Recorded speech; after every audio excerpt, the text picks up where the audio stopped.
quand même. Alors c'est parce que vous aimez bien Saint-Exupéry, je pense, non? Non, pas seulement. Même pas. C'est pour avoir la mini-retraite habituelle. D'accord. Voilà. Alors, déjà, vous voyez le titre qui est déjà un peu surprenant. Saint Antoine de Saint-Exupéry, une spiritualité sans Dieu. Point d'interrogation. C'est surprenant ça quand même. Hein? Alors, qu'est-ce qui se passe? Eh bien, Saint-Exupéry, il parle beaucoup de Dieu. Mais il s'est dit, enfin, à certains moments de sa vie, il s'est dit agnostique. Alors pourquoi? Alors, vous verrez, peut-être que vous aurez une autre interprétation que la mienne. Moi, je pense que ça, il a été élevé dans la religion chrétienne, mais surtout, il a fait l'expérience intérieure de Dieu. Et donc, son expérience intérieure de Dieu ne correspondait pas forcément avec le Dieu de son enfance ou le Dieu des églises. Alors, du coup, il ne pouvait pas appeler Dieu ce qu'il ressentait à l'intérieur de lui. Enfin, c'est mon interprétation. Hein? Donc, ça veut dire que pour lui, eh bien, c'est surtout ça qu'il faut retenir. Dieu, c'est ce qu'on vit à l'intérieur de nous. Hein? Et on ne peut le rencontrer qu'à l'intérieur de nous. Donc, c'est pour ça que lui nous invite à la vie spirituelle, à la vie intérieure. Il faut faire grandir notre vie intérieure. Et plus on la fait grandir, plus on peut rencontrer Dieu. Mais Dieu est toujours au-delà de ce qu'on ressent de lui. C'est aussi peut-être pour ça qu'il se dit agnostique. Quand on croit vraiment en Dieu, il ne faut pas enfermer Dieu dans ce qu'on croit de lui, vous voyez? Vous voyez ce que je veux dire? Hein? Dieu est bien plus grand que ce que je peux dire de lui. Donc, moi je crois qu'il se dit agnostique plutôt comme ça. Hein? Parce que Dieu est bien plus grand que ce qu'il peut dire de lui. Ça ira comme ça? Oui, vous voyez ce que je veux dire? Hein? Donc, et ce qui est bien plus grand que lui, ben, c'est sa vie, cette vie intérieure qui va toujours plus loin. Donc c'est à cette vie intérieure que je vais vous inviter. Alors, on lit ce qui est marqué, parce qu'il y a écrit. Donc d'abord, c'est un extrait de la croix, ça, parce qu'on fête les 80 ans de sa mort. Hein. Donc la croix avait fait un article, c'est récent, ça. Hein, c'est le 31 juillet. C'est le 31 juillet. Donc je vais vous lire ce que la croix disait, ça résume bien ce qu'on peut dire de sa vie et justement de sa spiritualité. Voilà. Donc, le 31 juillet 2024 marque le 80e anniversaire de la disparition d'Antoine de Saint-Exupéry, alors qu'il affirmait ne pas avoir la foi. Bon, hein, donc vous voyez le problème. Ses œuvres sont pétries de culture et de références chrétiennes. Quelle était la spiritualité de l'aviateur mystique? Alors, donc vous savez que c'est un vrai aviateur, mais un aviateur mystique très spirituel. Donc, celui qui a beaucoup écrit sur lui, c'est un prêtre qui s'appelle Stan Rougier. Alors, le problème de Stan Rougier, c'est que justement, et ça va bien dans le sens de ce que je viens de vous dire, Stan Rougier dit qu'il s'est converti à la foi chrétienne en lisant Saint-Exupéry. Alors c'est ça qui est curieux, hein. Enfin, il était chrétien, mais il a vraiment fait l'expérience de Dieu grâce à la lecture de Saint-Exupéry. Parce que lui aussi croyait en un Dieu, mais un Dieu qui était plutôt le Dieu de l'Église, le Dieu des rites, le Dieu de la doctrine, et pas le Dieu du cœur. Voilà, on peut dire ça. Voilà. Saint-Exupéry, c'est le Dieu du cœur. Voilà. Et donc, c'est dans notre cœur qu'on peut rencontrer Dieu. Ça va être le fil conducteur de ce qu'on va dire cet après-midi. Voilà. Donc, il y a 80 ans, le 31 juillet 1944, Antoine de Saint-Exupéry disparaissait au large de Marseille, à bord de son avion, alors qu'il était en mission de reconnaissance pour les Alliés depuis la Corse. Ça, vous devez savoir tout ça. Hein. Malgré la découverte en 2003 de l'épave de l'avion, on ignore toujours pourquoi et comment l'aviateur est mort. Mais si sa mort reste une question, sa vie et ses écrits en soulèvent d'autres, son rapport à la foi notamment. Alors qu'il disait ne pas croire en Dieu, il a été, c'est ce que je viens de dire, il a été pour beaucoup un maître spirituel décisif. Depuis 72 ans, je m'interroge, avoue le père Stan Rougier, pourquoi Dieu s'est-il servi de la prose d'Antoine de Saint-Exupéry pour frapper à ma porte? L'historien Michel Faucheux, lui, écrit « Du plus loin de mon enfance, j'ai eu affaire à Saint-Exupéry qui m'a initié à la recherche d'une vérité intérieure. Une spiritualité sans Dieu peut-elle mener à Dieu? Qu'est-ce que vous répondez? Oui, parce qu'elle pose à toi. Ben oui. Donc le problème, c'est qu'il faut travailler notre vie intérieure, notre vie spirituelle. Parce que on parle de la spiritualité sans Dieu parce que c'est à la mode depuis quelques années, hein, avec des philosophes comme Luc Ferry, comme Antoine, comme André Comte-Sponville, des philosophes qui se disent athées, hein, ou en tout cas agnostiques, mais qui disent notre monde, notre civilisation ne peut pas s'en sortir, elle est devenue trop matérialiste, il faut qu'elle redevienne plus spirituelle. Et ils le disent au nom justement de ce qui pour eux caractérise l'homme. Ce qui caractérise l'homme, c'est sa vie spirituelle, sa vie intérieure. Alors, donc il faut cultiver la vie intérieure. Et cette vie intérieure, si on la cultive, ben, moi je pense qu'elle amène à Dieu un jour ou l'autre. Hein. En tout cas, elle pousse à parler de Dieu comme lui. Hein. Donc, c'est déjà beaucoup. La magie de l'enfance. Antoine de Saint-Exupéry est né à Lyon dans une famille de la noblesse, vu son nom, hein, voilà. Malgré la mort de son père alors qu'il n'a que 4 ans, il connaît une enfance heureuse. Sa mère est très croyante, de tempérament artistique. Elle transmet la foi à ses 5 enfants, qu'elle élève seule, joue de la musique avec eux, leur lit des contes. Elle donne à vivre au jeune Saint-Exupéry une véritable magie de l'enfance, extrait estime Michel Fauchon. Donc une enfance relativement heureuse et qui baigne un peu dans la foi chrétienne, en même temps que dans la musique et la vie artistique. Antoine est scolarisé chez les frères des écoles chrétiennes, puis chez les jésuites, donc il est quand même bien élevé, hein, et en Suisse, chez les marianistes.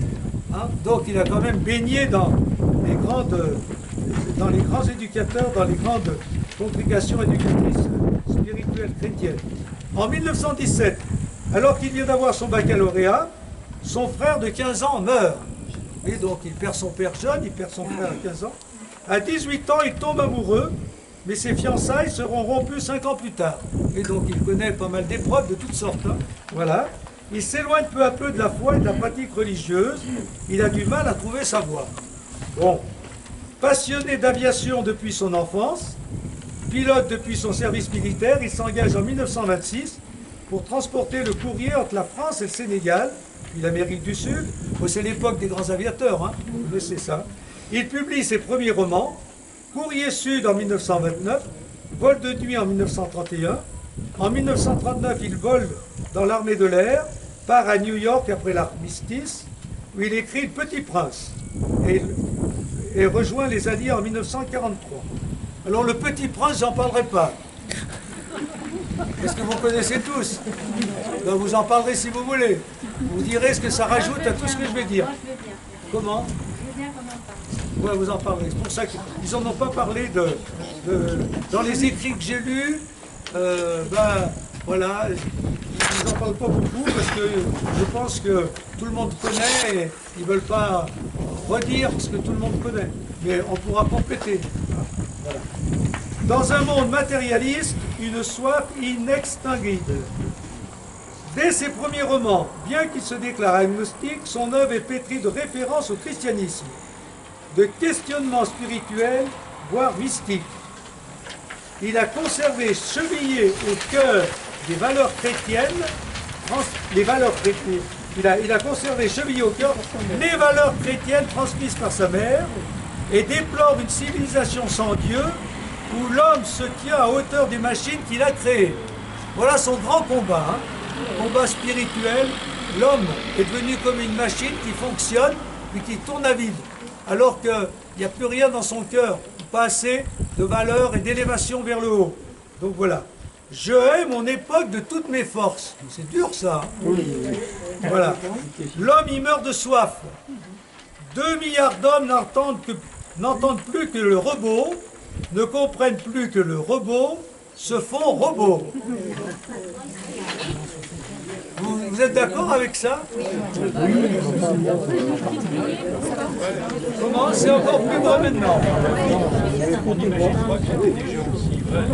Alors, c'est ce que je retiens aussi, c'est bien de le dire.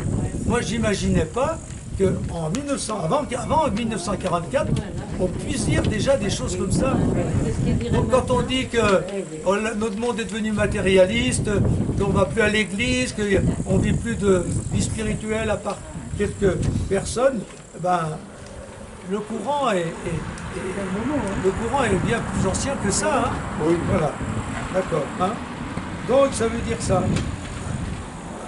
Alors, donc, cette soif dont parle Saint-Exupéry, c'est ce qui fait le cœur de sa spiritualité. Il vit une profonde solitude spirituelle et intellectuelle et spirituelle dans le silence d'un désert d'homme. Bon, ça c'est un autre. Ne pas avoir la foi, c'est connaître le doute et le désespoir plus souvent que le croyant. C'est vivre l'effroi que provoque une civilisation matérialisée et mécanisée qui désintègre les êtres. Pas sur cette citation parce qu'on va méditer sur d'autres. Hein. Antoine de Saint-Exupéry se fait le chantre des engagements qui nous lient au monde. Voilà. L'écrivain a l'impérissable désir de bâtir les âmes, écrit dans Citadelle, son testament spirituel inachevé. Il convient en permanence de tenir réveillé en l'homme ce qui est grand et de le convertir à sa propre grandeur. Donc en gros, le grand message de Saint-Exupéry, c'est qu'il faut cultiver l'âme intérieure, l'âme de tout le monde. Voilà. Notre civilisation est matérialiste, donc l'homme est devenu un robot, il a perdu son âme, il faut l'aider à la retrouver sa vie intérieure. Sa vie intérieure, eh bien, on va en parler tout au long de cet après-midi. Comment? Michel Faucheux, c'est un auteur qui écrit sur lui, quoi. Comme Stan Rougier, comme d'autres. Rendre aux hommes une signification spirituelle, comme il le dit dans ses écrits de guerre, c'est le sens de toute l'œuvre de Saint-Exupéry. Même s'il n'a plus la foi, ou une certaine foi, bon, il continuera à revendiquer une culture chrétienne qui façonne sa conscience. La référence religieuse est incontournable, ça c'est sa citation. Une fois encore, je n'ai d'autre vocabulaire que religieux pour m'exprimer. Donc c'est un peu le paradoxe, hein. Voilà. Mais cette référence et ce vocabulaire sonnent autrement que le catéchisme, qui avoue le père Stan Rougier, me laisser insensible, indifférent. Alors ça, je vais tout lire et puis vous y revenir. Au contraire, Antoine de Saint-Exupéry donnait au message christique des mots qui parlent au cœur de tout être humain, des mots qui rassemblent, des mots qui mettent debout. Donc voilà ce qu'explique Stan Rougier, c'est que bon, lui a été élevé dans la religion chrétienne, mais cette religion chrétienne le laissait insensible et indifférent. Donc il fonctionnait. Il allait à l'église, mais c'est tout. Et c'est en lisant Saint-Exupéry qu'il a compris qu'il fallait aller vers Dieu, non pas simplement avec le catéchisme ou même la liturgie, mais avec une vie intérieure, avec une vie spirituelle. Donc c'est ça qu'il faut qu'on cultive. C'est clair ça? Voilà. Bon. Donc on va revenir constamment là-dessus, parce que c'est plus important. Alors, on va passer à ce qui est le plus important, les plus belles pensées spirituelles de Saint-Exupéry, qu'on doit avoir, qu'on doit cultiver nous-mêmes. Alors, le problème que j'ai eu, c'est qu'il y a des citations, mais elles sont pas il ne les explique pas. Hein? Donc c'est à nous de trouver ce qu'il veut dire. Donc je vais lire les citations, il y en a beaucoup que vous devez connaître, mais ensuite, moi je vais dire ce que je retiens, et puis vous allez compléter. Hein? Parce que c'est ensemble qu'on va faire l'après-midi. Parce que c'est justement ce qu'il faut retenir de lui. Voilà. Donc, il nous donne des belles pensées spirituelles, mais il faut se les approprier. Et pour se les approprier, il faut les adapter à ce qu'on comprend. Alors la première que vous devez bien connaître aussi, hein, aimer, ce n'est pas se regarder l'un l'autre, c'est regarder dans la même direction. Vous êtes d'accord? Vous êtes bien d'accord avec ça? Alors voilà ce que j'ai compris, moi, ce que je comprends. Aimer, ce n'est pas seulement une affaire de sentiment, hein. On est bien ensemble, il y a de l'affection, il y a de la convivialité, voilà, bon. Mais c'est avoir des projets communs, des buts communs et des valeurs à servir, des causes à défendre, un projet commun. On prend par exemple même un couple, on s'aime, mais pour faire quoi, hein? Quel est notre projet? Fonder une famille, oui, puis quoi encore? Voilà. Donc, des projets communs, des buts communs. Mais en même temps, des valeurs. Moi, à chaque mariage, je demande aux gens, à ceux que je marie, de me donner au moins 10 valeurs qu'ils veulent vivre pour que leur amour ne soit pas simplement des sentiments, mais pour que leur amour soit vraiment un amour qui ressemble à celui de Dieu. L'amour qui vient de Dieu, c'est plein de belles valeurs. Hein. Quand saint Paul écrit l'hymne à l'amour, hein, dans la première aux Corinthiens, hein, l'amour prend patience, l'amour rend service, l'amour ne jalouse pas, il n'envie pas, il ne se gonfle pas d'orgueil, l'amour ne cherche pas son intérêt, fait rien d'inconvénient, il trouve sa joie dans la vérité, il excuse tout, il pardonne tout, voilà, il supporte tout, il fait confiance en tout, l'amour ne passera jamais. Vous voyez toutes les valeurs, hein, la patience, le service, le désintéressement, voilà, hein, l'humilité, etc., la confiance. Ce sont des valeurs à vivre. Voilà. Donc, se regarder l'un l'autre, oui, mais quelles valeurs on veut vivre, hein. Ensemble, dans un groupe, c'est pareil. Hein. C'est vrai d'un couple, c'est vrai d'un groupe, c'est vrai d'une communauté. Quel est notre but? Quel est le but vers lequel on va? Quel est le but de nos paroisses? Quel est le but du diocèse? Voilà. Avec Philippe Ballot, il fallait parler non pas de but, mais de vision. Mais enfin, quelle vision? C'est vers quoi on veut aller, hein. Voilà. Donc ça. Et des valeurs. Quelles valeurs on veut vivre? Quelles sont les valeurs qui nous réunissent? Voilà, ça c'est important. Et des causes à défendre aussi, ça peut être ça. Hein. Voilà, on peut ensemble défendre l'écologie, on peut défendre la solidarité, on peut défendre justement la spiritualité. Vous voyez, j'ai mis ça, les choses, hein. Projet, but, valeur, cause. Voilà ce que j'ai retenu de sa citation. Qu'est-ce que vous en dites? Qu'est-ce que vous avez envie d'ajouter? Aimer, c'est pas se regarder l'un l'autre, mais se regarder ensemble dans la même direction. Et c'est vrai à tous les âges, hein, les couples qui sont là, vers quoi vous allez? Nous, communauté paroissiale, vers quoi on va? Dis ce qui se passe, église, vers quoi on va, etc. Sans cesse, et ça peut changer au bout d'un moment, il faut se renouveler, hein, parce que des fois on arrive au bout d'un processus, il faut se renouveler. Alors qu'est-ce que vous rajouteriez pour concrétiser cette belle citation? Regardez ensemble dans la même direction. J'ai tout dit? Apprendre à s'écouter. Comment? Apprendre à s'écouter. Apprendre à s'écouter, mais ça c'est une valeur. Voilà, c'est des valeurs. Voilà, c'est des valeurs, ça, voilà. Se former, etc. Ça va pour celle-là? Peut-être celle qui est peut-être la plus connue, hein? Ah ben si, c'est le Petit Prince, il y a au moins ça. On ne voit bien qu'avec le cœur, l'essentiel est invisible pour les yeux. Alors ça, c'est peut-être la plus importante de Saint-Exupéry, hein, et la plus connue. Donc voilà. L'essentiel, ce n'est pas l'apparence. Ce que l'on voit avec les yeux, mais ce que l'on voit, je dirais, surtout ce que l'on ressent avec le cœur. La foi, ça c'est très important pour la foi. La foi, c'est quoi pour vous? On ne voit pas Dieu, hein? Voilà. Donc la foi, c'est ressentir la présence de Dieu. On voit bien qu'avec le cœur, non pas avec le cœur ressent, voit Dieu en sens qu'il ressent une présence. Et une présence tellement forte qu'il ne peut que dire « Merci mon Dieu ». Voilà comment je définis. Voilà comment je définis la foi à partir de cette citation. Voilà. Voilà. Donc, je précise, c'est ressentir la présence de Dieu. C'est ressentir une présence qu'on reconnaît, qu'on appelle Dieu, qu'on reconnaît comme Dieu. Donc, voir avec le cœur, c'est ressentir et reconnaître.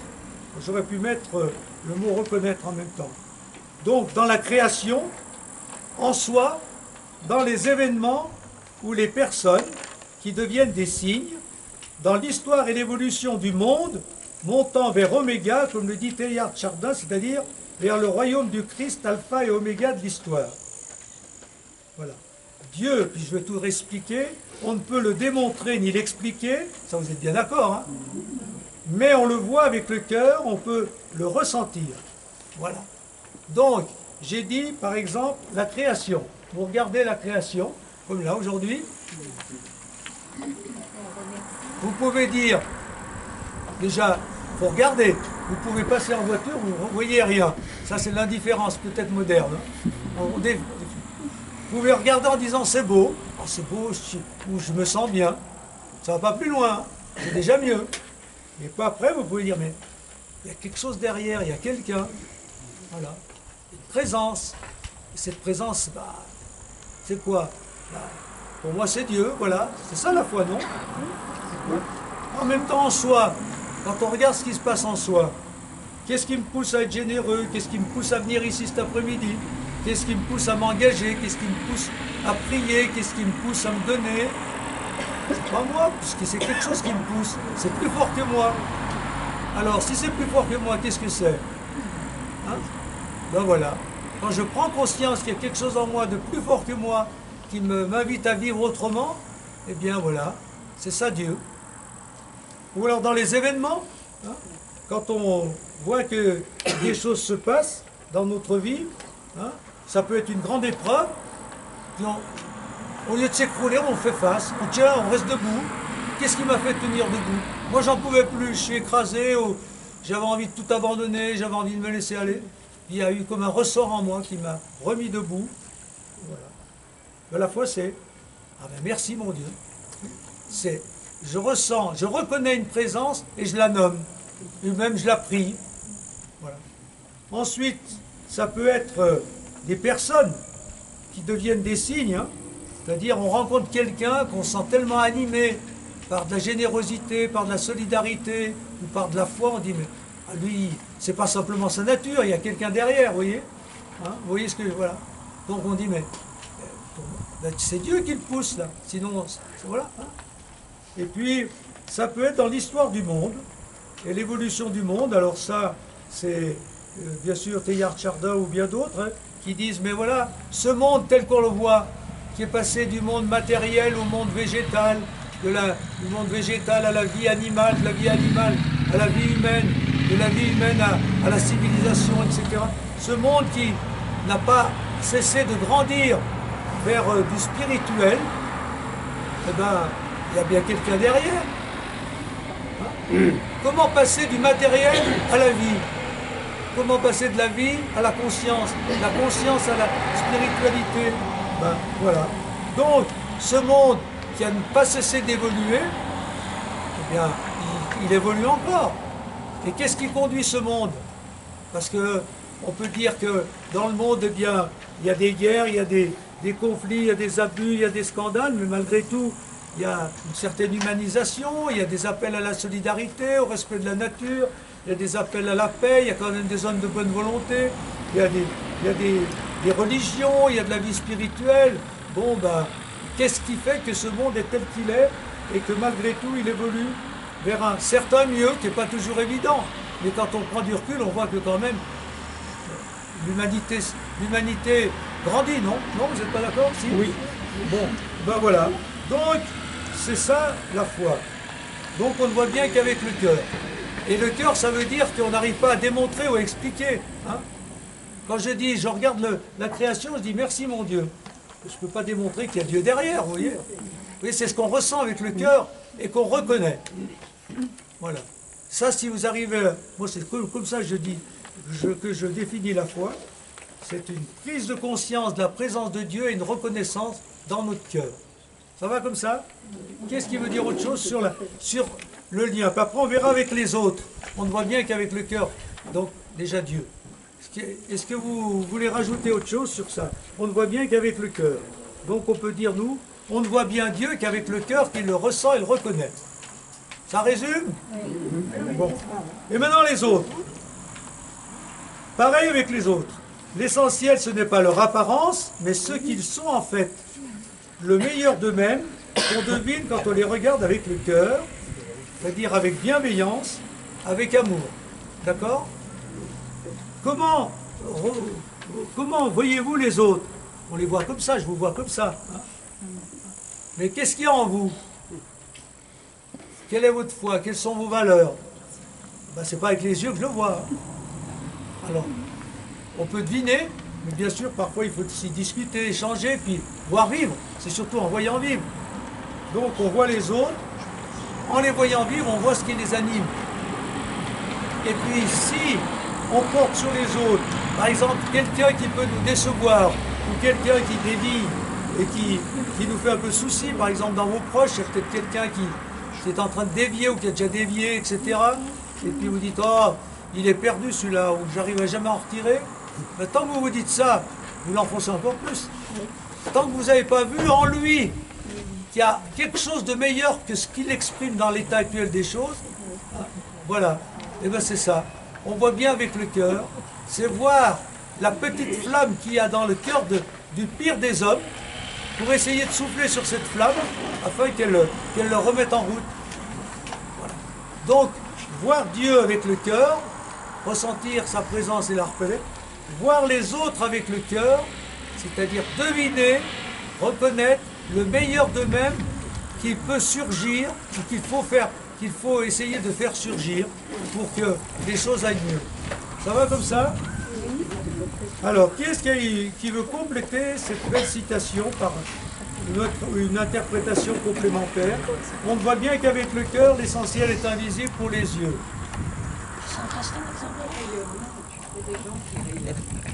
Il y a des gens qui rayonnent. Eh bien oui, mais on voit que ça commence avec le cœur. On voit, oui. Ça peut être ça aussi, oui. Oui, qu'est-ce qu'il y a derrière cet homme? On voit qu'il y a Dieu derrière quand il rayonne vraiment. Voilà. Est-ce qu'il y a d'autres choses que vous voulez dire? C'est bon? C'est l'esprit qui mène le monde et non l'intelligence. Qu'est-ce que ça veut dire? Ben, l'esprit, c'est-à-dire l'idéal, les valeurs, le sens qu'on donne aux choses, le but qu'on a et qu'on n'explique pas forcément, qu'on ne vérifie pas intellectuellement. Alors c'est vrai pour les meilleurs comme pour les pires des idéologies au cours d'histoire. Que chacun se pose la question, quel esprit m'anime? Par exemple, donc l'esprit. L'esprit, c'est l'idéal, les valeurs, le sens qu'on donne, etc. Le but qu'on n'explique pas forcément. Donc, par exemple, les grandes idéologies, l'idéologie marxiste, il y avait des idées, il y avait un but, hein. Seulement, voilà, il y avait des valeurs. Et voilà, ben, c'est ça. Les grandes idéologies, c'est ça. Et bien nous, ce qui mène le monde, c'est l'esprit, c'est-à-dire l'idéal qu'on a, les valeurs qu'on défend. Voilà. Et ça, c'est vrai pour les grandes idéologies qui ont été catastrophiques, comme pour les meilleures. Voilà. Donc, c'est l'esprit qui mène le monde. Et donc, la question, c'est de se dire, actuellement, pour que chacun s'interroge, quel esprit m'anime? Est-ce que ce que je fais, c'est ce que vous décidez, les décisions que vous prenez, les projets que vous avez? Est-ce que tout ça, c'est le fruit d'un raisonnement intellectuel? Vous avez réfléchi, vous allez dire 1, 2, 3, je dois faire ça, intellectuellement, au bout d'un raisonnement. Ou est-ce que c'est un souffle intérieur, vous ne savez pas trop pourquoi? Voilà, c'est ça qui vous anime. L'esprit qui vous anime. C'est l'esprit qui nous anime, c'est pas l'intelligence. Vous voyez ce que ça veut dire, hein? Voilà. Bon. Et donc que chacun s'interroge. Est-ce que vous arriveriez à dire l'esprit qui vous anime? Qui est-ce qui pourrait répondre à cette question? En tant que chrétien, c'est l'Esprit Saint. Il y a une belle parole de Alors, Saint-Exupéry. il dit l'Esprit Saint. Ça peut être ça, en tant que chrétien. Je reconnais que le souffle qui m'anime, c'est le souffle de Dieu. Voilà, c'est l'Esprit de Pentecôte. Ça peut être ça. Ben, c'est ça, hein. Voilà. Ben, c'est bien aussi, l'Esprit Saint, c'est bien justement, quand on voit, par exemple, à Pentecôte, ce qui s'est passé, si les apôtres sont sortis sous le souffle de l'Esprit, c'est pas grâce à un raisonnement intellectuel, hein, parce qu'intellectuellement, ils prenaient des risques. Hein. Ils risquaient de se faire arrêter et crucifier peut-être aussi, comme Jésus. Donc, c'est l'esprit, voilà. Et tu voulais dire, Georges? Il y a une belle parole, mais je ne suis pas sûr qu'elle soit de Saint-Exupéry. Il n'y a qu'un luxe, celui des relations humaines. Oui, mais je crois qu'il va être plus loin. À plus loin. Voilà. Qu'est-ce qui veut dire autre chose sur l'esprit qui est? Vas-y, Paul. L'intelligence, c'est une vertu aussi. Alors, quel type d'intelligence on parle? Est-ce que c'est une intelligence motrice? Est-ce que c'est une intelligence... Je pense qu'il faut qualifier un petit peu le mot intelligence derrière. Ah oui, l'intelligence, oui, parce que c'est vrai que c'est une vertu, voilà, c'est un don de l'esprit. Alors, l'intelligence, L'intelligence, c'est pas l'intelligence mathématique. Hein. L'intelligence démonstrative. C'est l'intelligence du cœur. Hein. Voilà. D'ailleurs, c'est ce que j'ai dit dimanche à l'homélie. Hein. Voilà, la sagesse. La sagesse du cœur. Et pas la sagesse intellectuelle qui démontre. Voilà. L'intelligence a peut-être son utilité justement pour distinguer les meilleures idéologies des livres. Alors après, Parce que le l'intelligence... marxisme au départ, ça ressemble beaucoup au christianisme. Comment? Le marxisme, par exemple, ça ressemble beaucoup au christianisme. Oui, il y a des valeurs, C'est oui. Là, avec l'intelligence qu'on se rend compte qu'on pouvait se rendre compte avant que ça allait déraper. Donc l'intelligence, il ne faut pas non plus la... non, il ne faut pas non plus la Il ne négliger. faut pas avoir à choisir entre les deux. Ce qui me gêne là-dedans, c'est qu'en fait, on veut choisir entre l'esprit et l'intelligence. C'est sa C'est un citation, peu mais on comme voit ce quand qu'il on veut parle dire. de choisir entre la foi et la science. Quoi. Voilà. C'est les deux. Voilà, vous êtes d'accord avec ce qu'il dit, hein? Voilà. Donc, moi, c'est l'esprit qui mène le monde, c'est-à-dire le souffle intérieur qui nous mène, ou le souffle qui anime les grands courants d'idées qui portent le monde, hein? Voilà. Par exemple, actuellement, il y a le courant écologiste, il y a des choses comme ça, ou de la solidarité, c'est quand même des grands courants, ça. Hein. Il faut être solidaire, s'occuper des plus pauvres, etc. C'est quand même un courant qui traverse notre époque, hein. Voilà. Mais en même temps, donc, il faut, je dirais, c'est l'esprit qui mène le monde, mais il doit être régulé par l'intelligence. En fait, c'est l'esprit saint, mais qui va toujours être associé à l'esprit critique pour savoir effectivement si les actions qu'on mène. Alors sont dis-moi au service fin, de l'esprit Paul saint. dit fort, vas-y. Vous écoutez Paul, il dit quelque chose de bien. Je dis qu'à la place de mettre le mot intelligence, on pourrait remplacer par esprit critique. C'est l'esprit qui mène le monde et non l'esprit critique. Mais en revanche, l'esprit critique est au service de l'esprit saint. Ah voilà, oui. Bon, on peut dire la raison raisonnante, la raison mathématique, la raison critique, oui, on peut dire des choses comme ça. Mais ce que ça veut dire, c'est ça. Faut, par exemple, je sais pas moi, on n'est pas prêtre parce qu'on a réfléchi et démontré qu'on doit être prêtre. C'est un souffle intérieur qui nous invite à nous donner. Hein. Mais en même temps, il ne faut pas se donner n'importe comment, il faut se donner intelligemment. Hein. Et par exemple, se donner intelligemment, c'est accepter d'entrer dans un séminaire qui va nous cadrer. Hein, parce qu'on peut avoir un grand élan spirituel, puis on fait n'importe quoi. Hein, parce que le danger de suivre l'esprit, c'est qu'à un moment donné, on risque de se prendre nous-mêmes pour l'Esprit Saint. Hein. Voilà. Donc c'est pour ça qu'il faut se laisser conduire par l'esprit, mais en même temps le cadrer, si on peut dire, par la réflexion intelligente. Ouais, voilà. Oui, vous êtes d'accord avec ça, hein. Voilà. En fait, notre langue française est assez pauvre. Dans d'autres langues, on parle d'intelligence et ça renvoie à tout plein de termes, notamment au mental. Si on prend l'anglais, il y a le mental et l'intellect. Et spirit, c'est pas mind. Mind, c'est le mental, spirit, c'est l'intellect. Ah ben oui, peut-être, voilà. Et puis dans d'autres langues encore, en fait, beaucoup de langues distinguent ce qui est de l'ordre du mental de ce qui est de l'ordre de l'intellect. Et l'intellect, en quoi il se distingue du mental? Il discerne. Oui, ouais, c'est comme pour le mot amour, hein. En grec, il y a 3 mots. Hein. Eros, agape et philia. Alors que nous, aimer, c'est aimer, c'est tout. Alors, après, ça va pas bien. Hein. On ne peut pas mettre le mot d'amour pour... On est tombé dans le siècle des Lumières et de En fait, on l'esprit pourrait cartésien. Pardon? Je dis, c'est quand on est peut-être tombé dans le siècle des Lumières, l'esprit cartésien qui nous ont éloignés à un moment de l'esprit plus saint, plus... Voilà. Je sais pas, c'est une réflexion. Si, je crois que une des raisons pour lesquelles on est dans une civilisation un peu comme celle qui est critique, ça vient, on s'est dit déjà, que lui disent des choses déjà dans les années 930-940 sur la civilisation matérialiste, mais en fait, la déchristianisation, on peut dire la déspiritualisation, oui, c'est un fruit du siècle des Lumières où c'était la raison raisonnante qui devait tout résoudre. Hein, voilà. Et donc, on ne peut pas prouver Dieu, donc Dieu, voilà. Voilà. Et après, à partir de là, ceux qui adhèrent à ça, ben, voilà, ils se dévitalisent spirituellement. Très bien. Ça va comme ça pour ça? Alors, il paraît que celle-là, d'après Michel Mercier, c'est pas sûr qu'elle soit de lui. Et pourtant, dans moi, le livre que j'ai lu, que je vous présente, eh ben ils la mettent à lui. Mais bon, il l'attribue à lui, il a dû dire quelque chose qui ressemble, mais en tout cas c'est aussi quelque chose que vous connaissez, mais qui est bien, mais qui mérite aussi d'être cadré. Fais de ta vie un rêve, et de ton rêve une réalité. C'est vrai ça?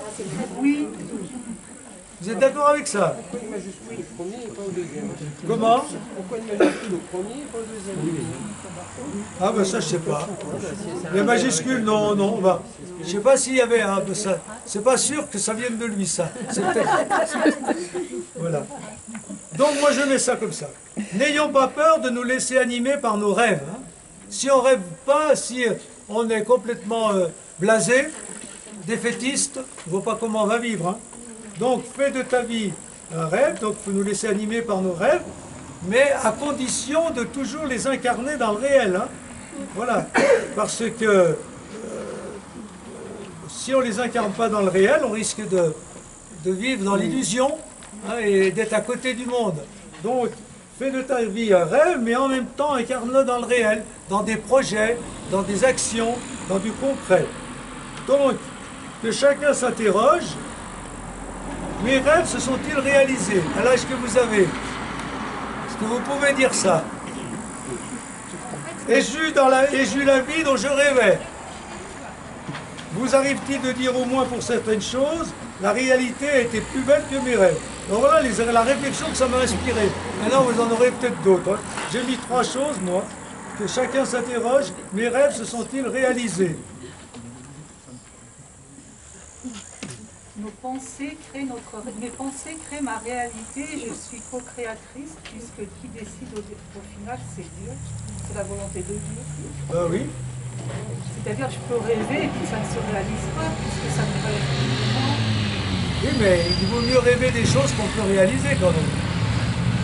Bah, oui, mais si on rêve, ça dépend, il y a des petits rêveurs, il y a des grands rêveurs. Il y a des petits rêveurs, il y a des grands rêveurs. On a des petits rêves, on a des grands rêves. Nos pensées créent nos réalités. Si je pense que je ne vais pas y arriver, ben, je ne rêve pas du coup et j'y arrive pas. Si je pense que ça, pour moi, c'est possible. Et avec l'aide de Dieu, je peux. Ou en tous les cas, je me dois de tenter, d'aller, de faire l'effort, d'insister. Voilà, ça c'est bon. Si je ne rêve pas que je peux y arriver, je ne vais jamais y arriver, c'est ça. Voilà. Oui, si mais en même temps, j'ai besoin de l'aide de Dieu. D'accord. Très bien. Je pense aussi qu'on ose rêver. Oui, il faut de l'audace. On n'ose pas. Parfois, il faut oser faire des choses parce que c'est pas... Il faut oser rêver, mais faire des choses qui correspondent aux rêves. Parce qu'il y en a qui ont peur de... Il faut allier les deux. De faire quelque chose, alors que si on n'a pas peur et qu'on ose, on prend des risques. Voilà. Qu'est-ce que ça vous inspire d'autre? Moi, je vous laisse dire parce que c'est pas. Il y a cette phrase, mais après, il n'y a pas de commentaire plus que ça, donc il faut qu'on les fasse nous. Une réflexion un peu naïve, hein, c'est que la nuit, l'esprit est aussi là. Il vient aussi nous visiter quand on dort. Donc il est peut-être aussi dans nos rêves aussi. Ah, Thomas, tu parles des rêves, du rêve-rêve. Ouais. Ah, les rêves de la nuit, les rêves du sommeil. Ben, dans la Bible, ils sont très sensibles aux songes. Hein. Ils y voient ben, le propre de Saint Joseph le premier. Hein. C'est dans son rêve qu'il voit qu'il doit prendre Marie comme épouse. Donc ça, après, il faut les interpréter. Voilà.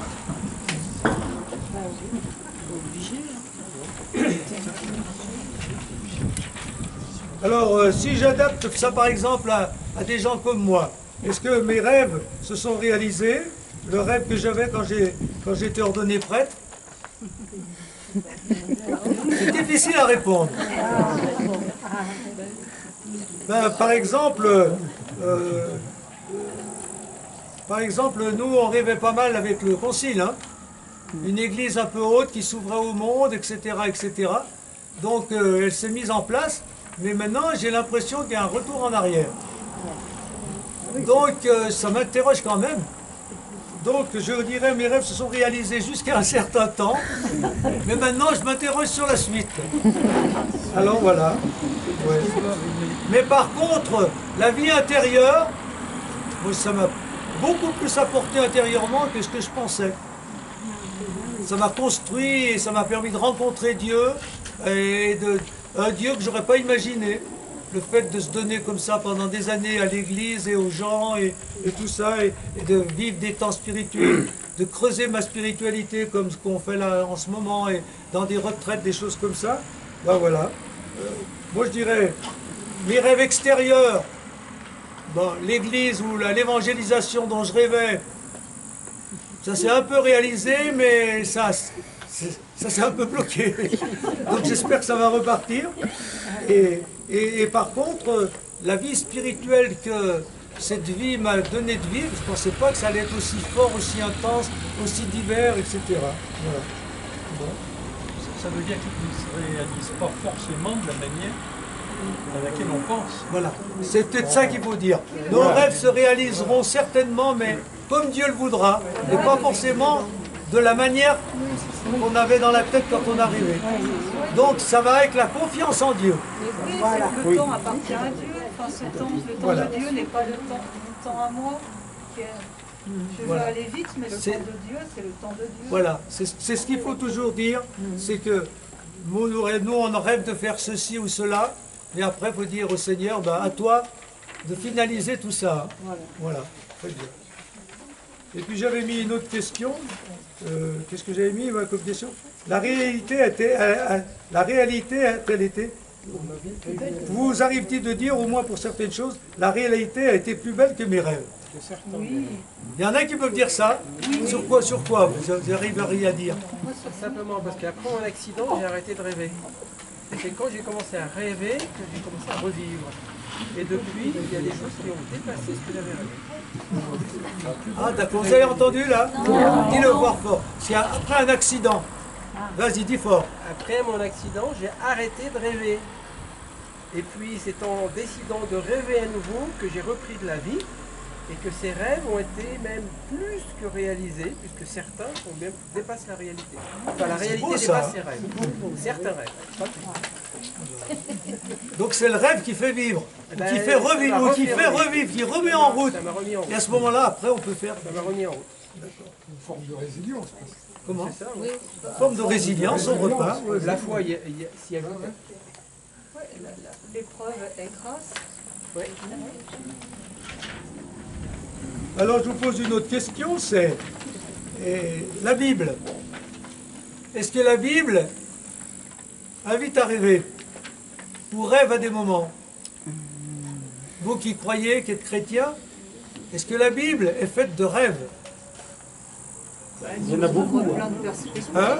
Il y en a beaucoup dans la Bible. Eh ben oui. Le rêve messianique, ça a tout l'Ancien Testament. Et puis Jésus nous dit le royaume. Il nous dit que le royaume viendra. Donc il faut rêver que le royaume vient, il faut y croire. C'est un rêve. C'est pas encore la réalité. Mais c'est un rêve qui engage et qui nous invite à construire ce royaume. Voilà. Parce qu'alors ça, je trouve, il nous dit que, il y a le mystère de la foi, c'est quelque chose de mystérieux, et puis il faut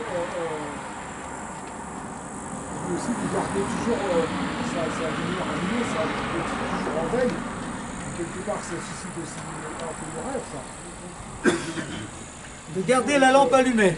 Voilà, de toujours imaginer, rêver. C'est une belle image, on peut dire ça, ouais. Garder, ça c'est dit plusieurs fois dans la Bible, garder la lampe allumée.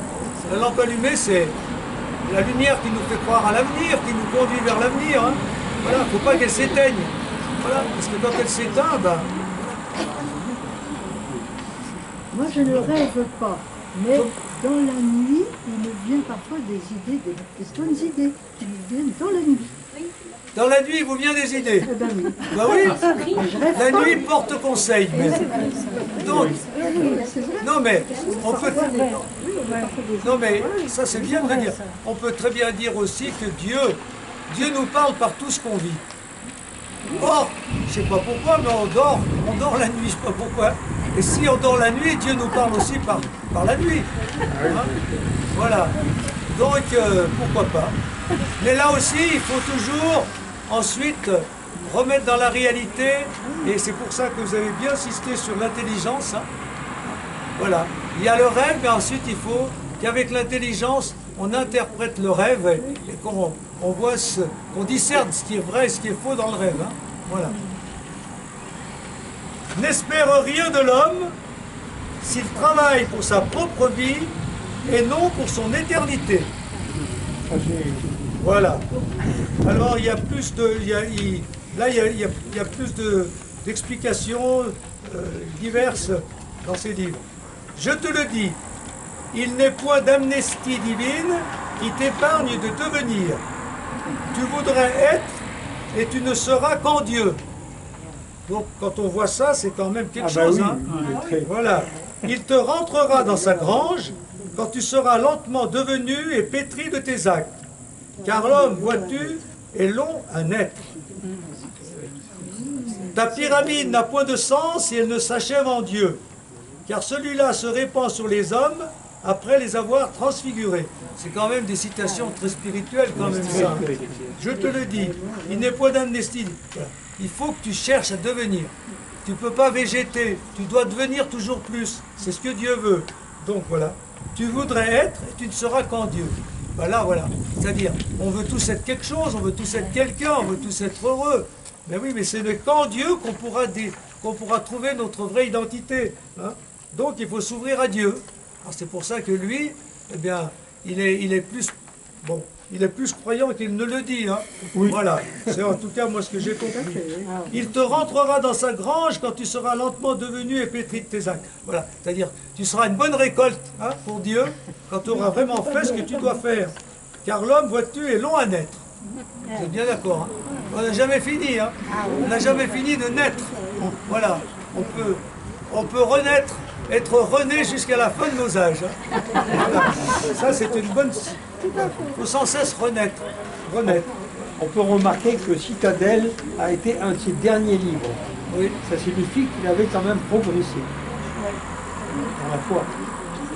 Ta pyramide n'a point de sens, c'est-à-dire ta pyramide que tu construis, hein, si elle ne s'achève en Dieu. Car celui-là se répand sur les hommes après les avoir transfigurés. Ça aussi, c'est une certaine situation. Dieu se répand sur les hommes après les avoir transfigurés.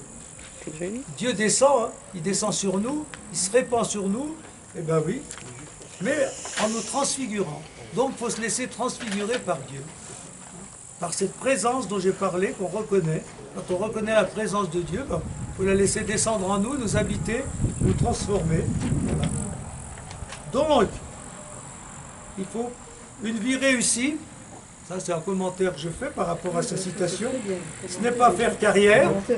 Hein, accumuler les richesses. Ça, c'est la Bible le dit, elle le redit constamment. Hein, Jésus aussi. Hein.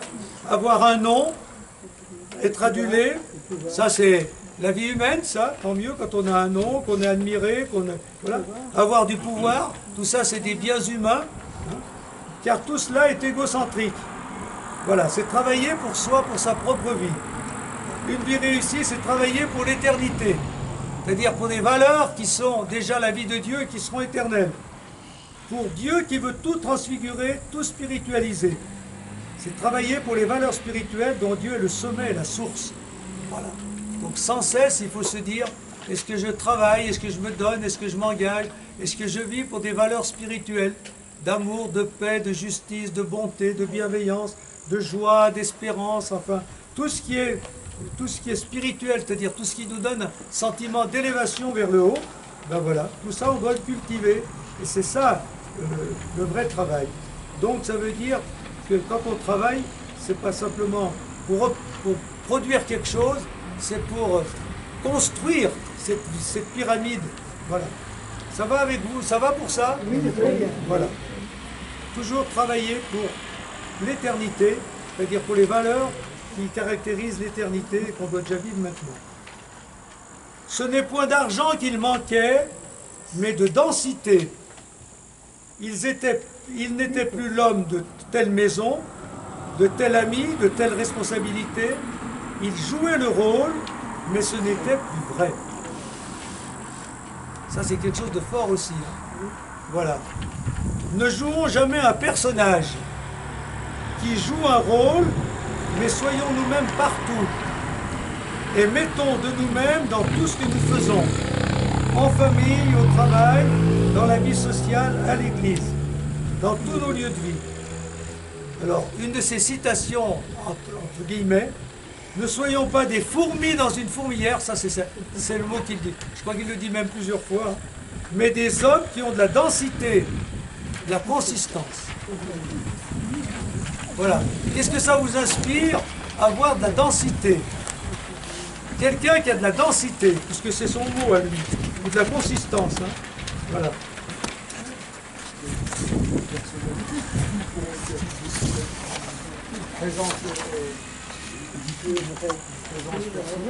Voilà, une personnalité, quelqu'un qui a déjà une personnalité. Alors lui, je leur dis c'est une personnalité, c'est-à-dire c'est quelqu'un, hein. Voilà. Et tu dis qu'il y a une présence personnelle. Voilà. Quelqu'un qui a une présence personnelle.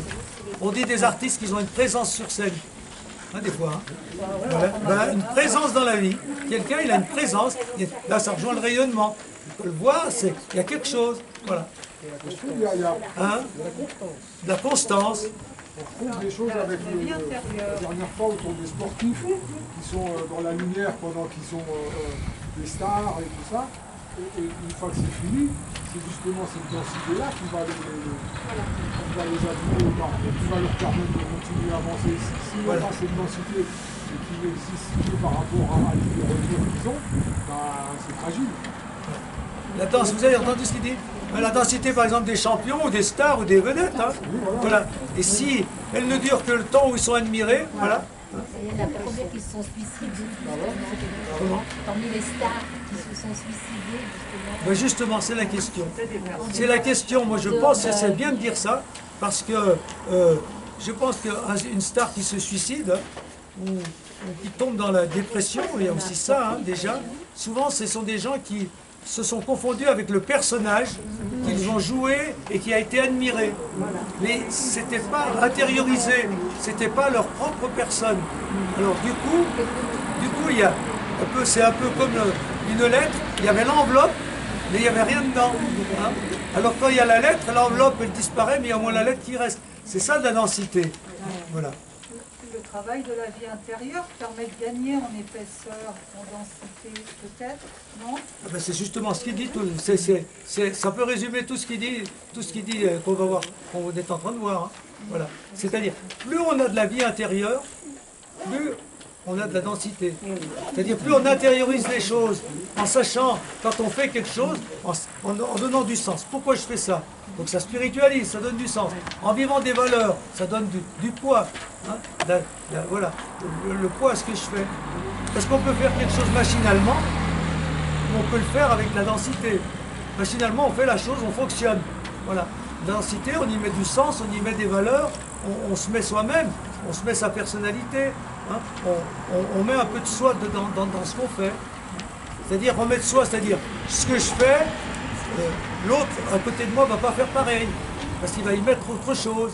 Même si on fait objectivement le même métier par exemple. Hein, voilà. La densité. Est-ce qu'il y en a qui ont autre chose à dire là-dedans? Voilà, moi je crois qu'on peut appliquer ça à tous les domaines. Hein. On peut jouer un personnage. On peut être le mari ou la femme, mais est-ce que je suis encore l'époux qui aime, ou l'épouse, vous voyez? Est-ce que c'est moi? On peut être le parent, qui donne des ordres, tout ça, mais est-ce qu'il se met dans son travail d'éducation? Voilà. Et puis ainsi de suite, on peut dire dans le travail, hein. Est-ce que vous arrivez, ceux qui travaillent encore, à mettre de vous-même dans le travail que vous faites? Ou est-ce que vous devez fonctionner comme on vous le demande?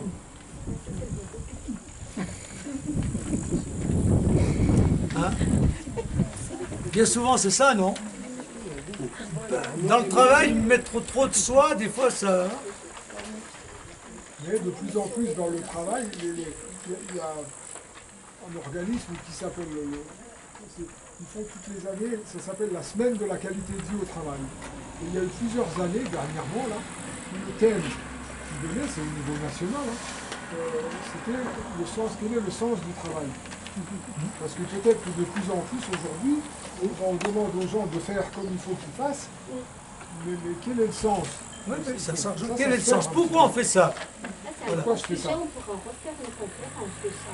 Comment? C'est un grand sujet, on pourrait refaire une conférence rien que sur ce thème. Ah ben ça c'est un... C'est un sujet actuel. Moi J'accompagne une équipe MCC, Mouvement des cadres chrétiens, ça revient régulièrement. J'ai d'ailleurs cité dimanche, on nous met la pression, il faut produire, il faut aller plus vite, il faut tenir pour rester pour rester compétitif, tout ça. On ne sait pas pourquoi. On nous dit jamais, voilà pourquoi vous travaillez, en quoi vous êtes utile. Voilà. Alors maintenant, mettre de soi dans l'Église, est-ce que c'est possible? Est-ce qu'un prêtre doit être un prêtre ou doit être un peu lui-même prêtre? Moi, c'est ce que j'ai toujours dit. On n'entre pas dans un rôle, on est appelé avec ce qu'on est. Et donc, ce qu'on est doit apparaître dans ce qu'on fait. Donc, on ne fait pas tous pareil. Parce qu'on n'y met pas tous, on ne se met pas tous de la même manière, parce qu'on n'est pas pareil. Voilà. Ça, c'est très important. Enfin, c'est... Voilà. Moi, je crois que c'est ça. Et les chrétiens, c'est pareil. Hein. Vous n'êtes pas des chrétiens, vous êtes des chrétiens avec ce que vous êtes. Voilà. Donc, il faut se mettre de soi-même. Il ne faut pas jouer un rôle. Il ne faut pas rentrer dans un cadre. Voilà. Il ne faut pas qu'il y ait que le cadre, il faut qu'il y ait le tableau. Le tableau, c'est vous. Voilà. D'accord. Ça va comme ça. Donc, ne pas être des fourmis dans la fourmilière, mais être soi-même et avoir de la densité, de la consistance, de la personnalité. D'accord. On continue.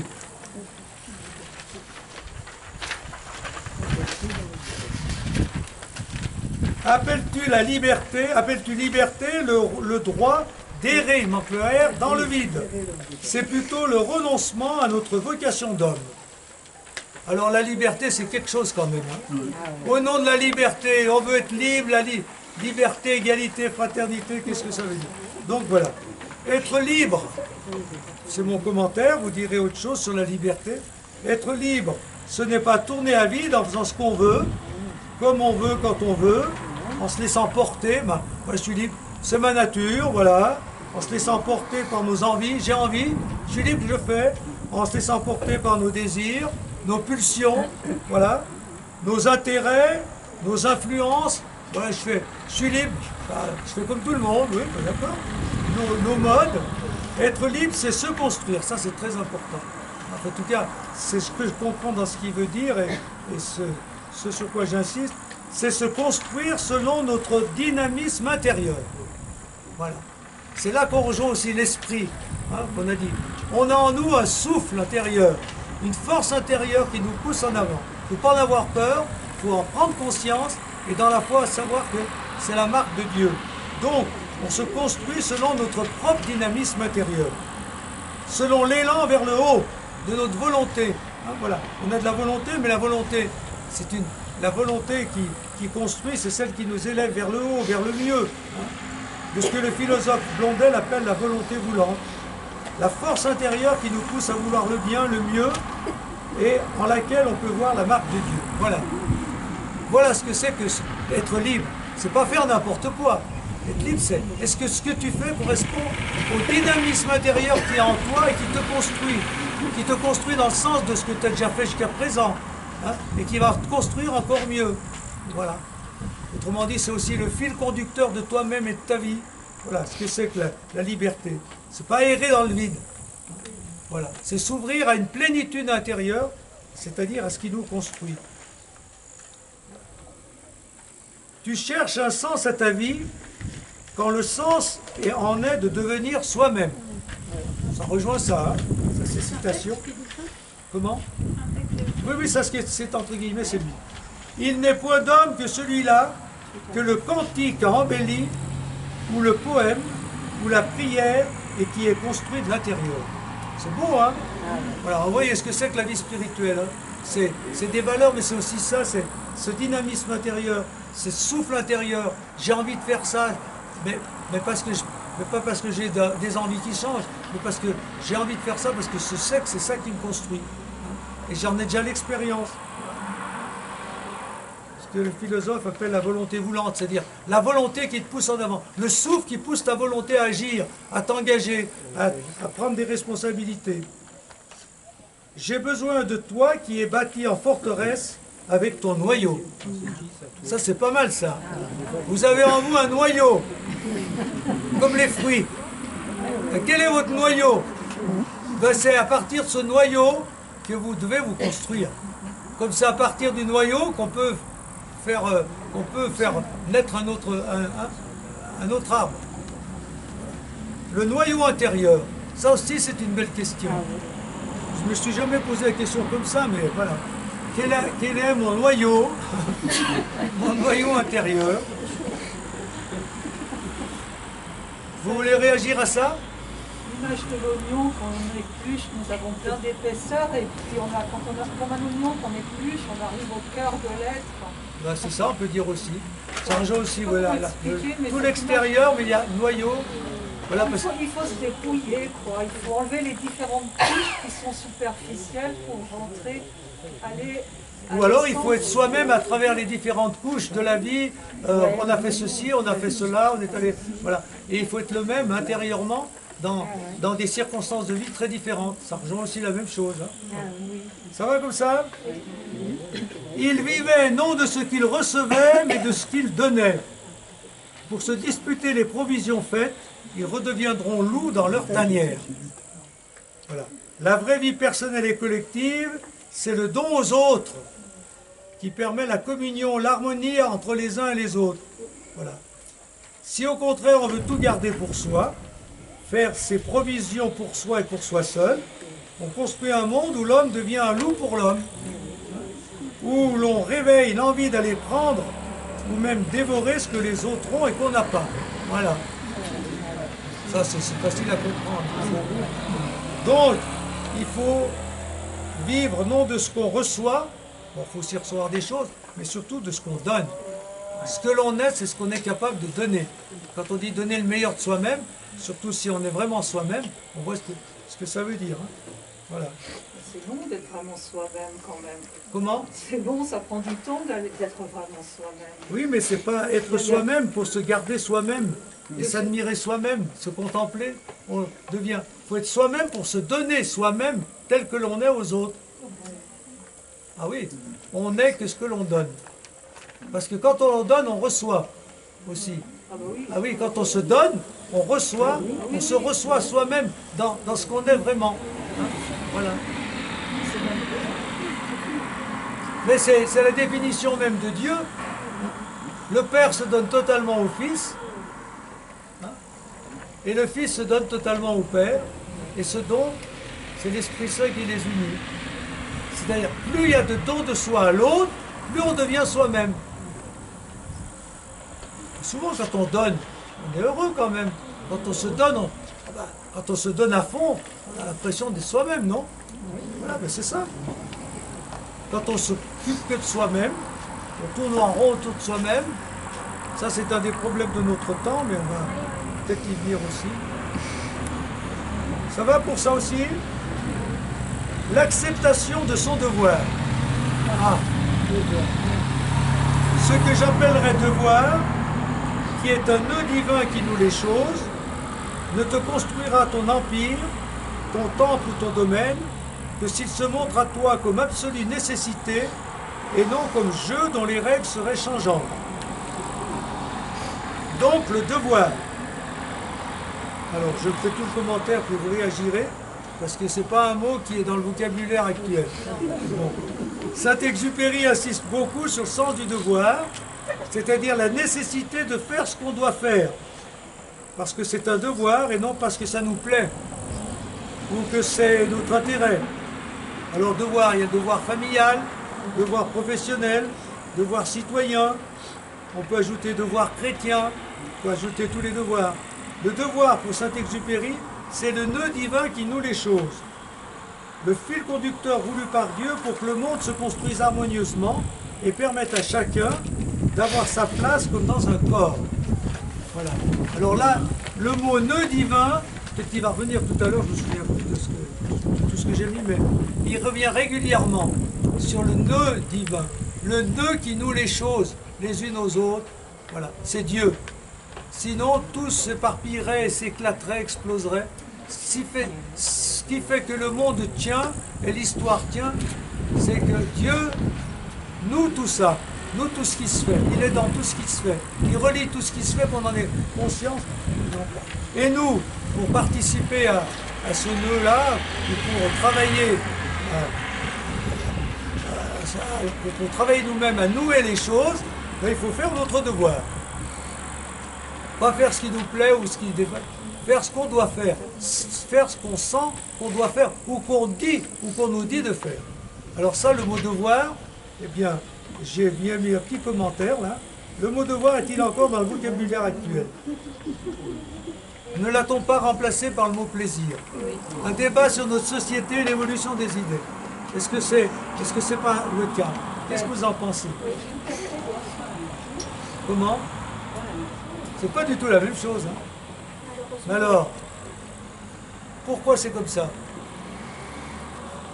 En tout cas, le mot devoir est devenu tabou. Il est devenu tabou, oui. Mais la réalité n'a pas diminué. Comment?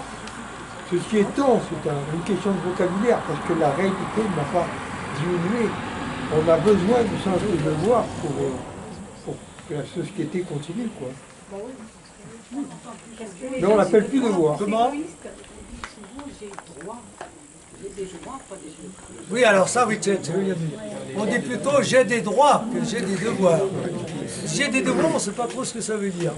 Les gamins qui sortent de l'école, les gamins, ils ont des devoirs, mais bon. De moins en moins d'ailleurs. C'est voulu, c'est construit. Et c'est voulu le terme de plaisir. Comment? C'est voulu le terme de plaisir depuis longtemps. C'est orchestré. C'est orchestré, voilà. Fais pour ton plaisir, il faut que ça te fasse plaisir. Je fais ça pour mon plaisir. Alors ça dépend ce que ça veut dire.